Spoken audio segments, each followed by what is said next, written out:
Mixie జార్లో ఉల్లిపాయ ముక్కలు తీసుకోండి, టమాటా ముక్కలు, అందులోనే ధనియాలు కొద్దిగా, జీలకర్ర కొద్దిగా, ఎండుమిరపకాయలు వేసుకొని దీన్ని గ్రైండ్ చేసుకోవాలి. వెల్లుల్లి వేసుకొని అందులోనే అల్లం ముక్క వేయాలి.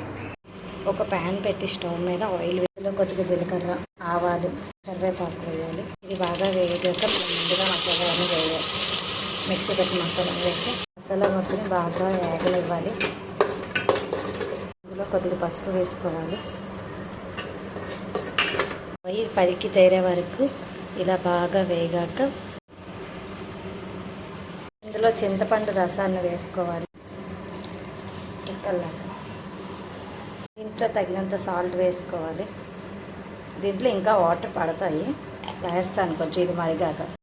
నేను పులుసులోకి ముక్కలు వేయించి ఓన్లీ తల ముక్కలు అంటే బుర్ర ముక్కలు లాంటివి, నెక్స్ట్ చిన్న చిన్న రెక్కలవి అవే తీసుకున్నాను. అంటే మిగిలిన ముక్కలు నేను ఫ్రై చేస్తాను, చేపల ఫ్రై.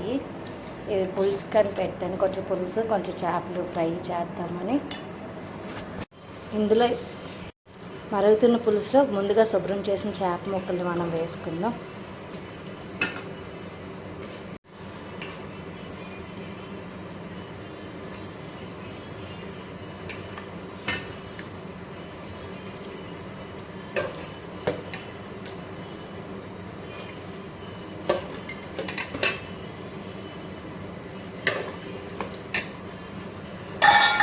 ఈ పులుసుని మూత పెట్టి ఒక 5 మినిట్స్ ఉంచాలి.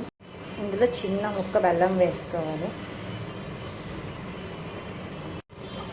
చూడండి బాగా మరుగుతుంది. డిలీషియస్ చేపల పులుసు రెడీ.